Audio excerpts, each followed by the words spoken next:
This morning, thanks, John, is David Walker. We were in makeup, yeah, we were in makeup. Just a couple of guys. Some need more than others. I was there less time than you, was I not? But you had more skin. Well, that's neither here nor there. Wow, this is really something. That's correct. Thanks for coming on for 3 hours. Good to be with you. Thanks for telling me that we have 60 trillion. You reminded me of that number. Right. And that includes all of our unfunded liabilities. And we dealt with how much yesterday? Maybe 2.1 to 2.4. Okay, well, let's just hold on. Wait, that's an underestimate. That's Medicare and unfunded liabilities. We're at like Unfunded is 100 trillion of unfunded liabilities. Look, here's the bottom let's just line. define what 60 trillion is. If you take the total liabilities of the United States, public debt, if you also take unfunded pensions, retiree health care, underfunding with regard to Social Security, with regard to Medicare, a range of commitments and contingencies. Over what time period?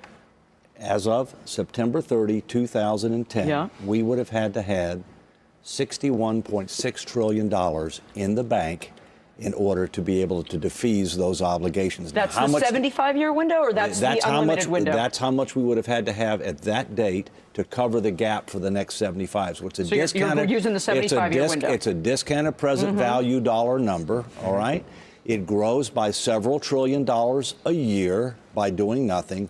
And we think we're going to be able to come up with 2.1 to 2.4 trillion in spending reductions in nominal dollar terms over the next 10 years. Look, the truth is that it's a good thing that they raised the debt ceiling and avoided technical default. But this is a very modest first step on a long and difficult road to restore fiscal sanity. And by the way, the special joint committee, and maybe they'll have an S on their shirt or something, the special joint committee is supposed to make recommendations by November 23rd of this year, and Congress is supposed to act on it by December 23rd of this year in order to prevent the across-the-board sequester. But the real question is, when are we going to get into real Medicare, Medicaid, Social Security, and tax reform to be able to deal with the tens of trillions rather than single digits? Do you take any position on what the methodology should be, or some conservatives would say, okay, it wasn't very much money, but the conversation has at least shifted, the framework has changed, and we're no longer saying that there aren't enough revenues, we're saying that the government spends too much.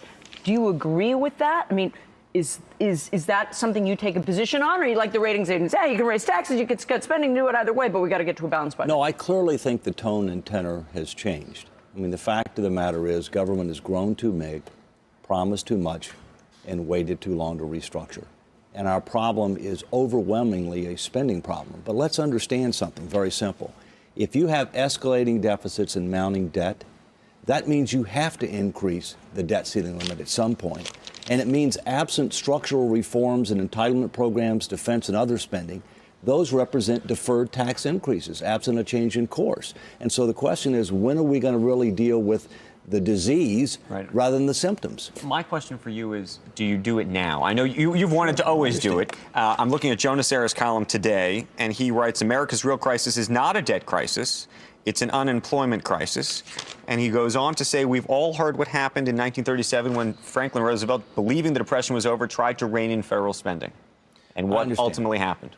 And Andrew, I do believe there's a difference between the short term and the structural, and I've said this all along. And in fact, in the Restoring Fiscal Sanity report that the Comeback America Initiative issued on July 20th, we note that difference between the short term and the structural. And what we say is we've got a competitiveness problem, we've got an economic growth problem, we've got an unemployment and underemployment problem, and we actually recommended in there that we have several $100 billion worth of additional short-term investments, coupled with $3 trillion plus in spending reductions, coupled with real reforms to these other programs that are phased in over time. But frankly, I believe that, we've got to lift the cloud of uncertainty. We really need to do comprehensive tax reform. We really need to get on with meaningful entitlement reform in order to provide more certainty and stability for corporations to be able to invest. Do you think, I assume that... I wasn't taking Joe's position. No, I was just suggesting there's a timing I'm just trying to understand it. There is. That's still the timing for cuts, but the cuts we're talking about are cuts in government spending, right?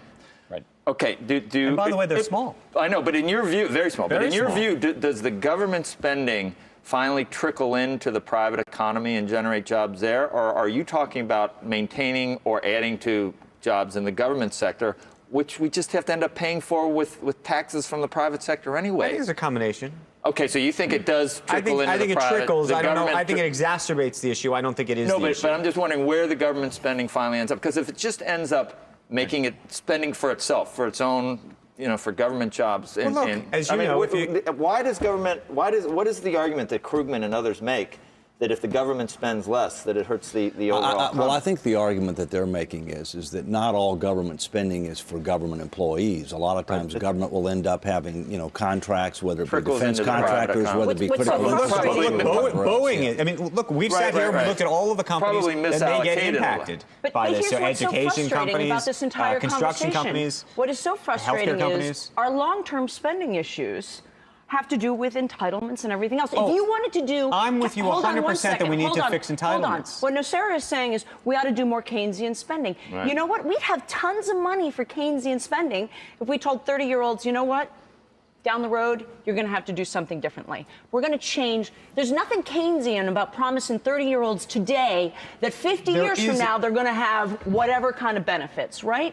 You change entitlements, and the Keynesian spending gets a lot easier. Look, I'm with you. My generation is going to be the one that's impacted if we keep spending money. I get the joke. I'm just suggesting in the grand scheme of where we are today, do we do it now? Do we do it in 2 years? Do we do it in 3 years? No, Most of this is it's not backloaded, by now, the way. But the thing is, so if you it's construct actually the probably argument not going to impact correctly, the economy. if you construct the argument correctly, it's not about now and then. All right, it's actually far more one simple other thing. than that. I want to ask David one other thing, and that is, let's go Simpson Bowles, and let's say that we go 3-1. Let's just say that. So we will raise revenue. And the outcry and the pushback from the left for the amount of spending cuts that were in this bill. You saw what happened. You saw Krugman's column yesterday, or the New York Times, the editorial page, or what Obama's base is saying that he did. And that's with this spending. Yeah. We know that our problems are, even if we do 3-1, it's, as you said, it's mostly a spending problem. Right. How are we ever going to get that part of Congress? Right. No. How are we ever going to get the spending under control, given that that they're in so much pain from this very minor spending cut? They protest too much, okay? I think the fact of the matter is that this is very modest. We basically punted on, or Congress basically punted on all the real tough choices. What we need to do is recognize there is a difference between the short-term and the structural. You don't want to have significant spending reductions while the economy is weak, while we have high unemployment, but we must put together a plan that will demonstrate that we're going to have real significant spending reductions over time and to get the miracle of compounding working for us. In the outline that we put out on the Restoring Fiscal Sanity report, we make changes to Medicare, Medicaid, Social Security that are real, that are statutory, that end up phasing in over time, that generate, in the case of the first one, $20 trillion in spending reductions and 30 over 24 years and 30 trillion over 24 years for the second one. And so, we need to start recognizing that we've got to get the power of compounding working for us. We've got to make changes now, phased in over time. We need to maintain a solvent, sustainable, secure social safety net. We need to dramatically reform our tax system to make it simpler, fairer, more competitive, more equitable, and to generate more revenues than historically is the average. But less, by the way, than where we're headed by doing nothing. Yeah, but do you think that the American people, now we have elections, we keep hearing that, we're going to have another one in November 2012. An optimist would say that the American people understand this and that they're going to vote for less government and for paying our bills.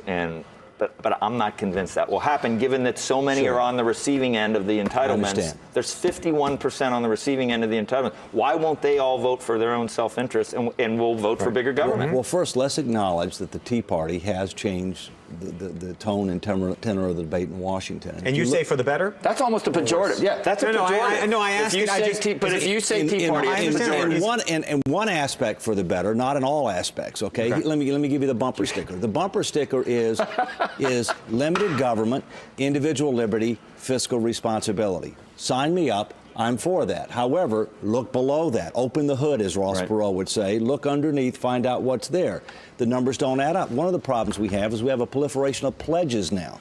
We have pledges on the right with regard to Americans for Tax Reform. We have pledges on the left with regard to the Progressive Campaign, Committee that say, I will never do something on taxes. I will never do something on Social Security and Medicare. Well, people that sign those things basically are undercutting their duty of loyalty to the United States, because the fact is you can't solve this problem without comprehensive entitlement reform and tax reform. Now, how you go about it not only involves fiscal issues, it involves moral questions.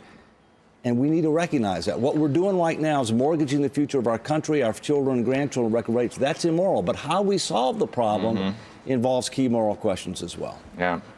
It's funny because, it is. When people that hate me from the left, they call me a Tea Partier. And then, I call people use it them. as a pejorative. Absolutely. If I call them a progressive, that's my pejorative. I say you're just a brain dead liberal. And it's each side That has its sounds own. different Is that than redundant? progressive. That's redundant. They're both nasty. I'm using it equally. It's equally bad. I don't know. Theodore Roosevelt was progressive, and I thought he was that was when they had. I thought he was a pretty darn good president. That's when they were for progress, though, not for keeping things. I see. It meant something different then. It absolutely we're going to be continuing. And liberals meant something different 100 years ago, too. We're going to be continuing this conversation throughout the broadcast.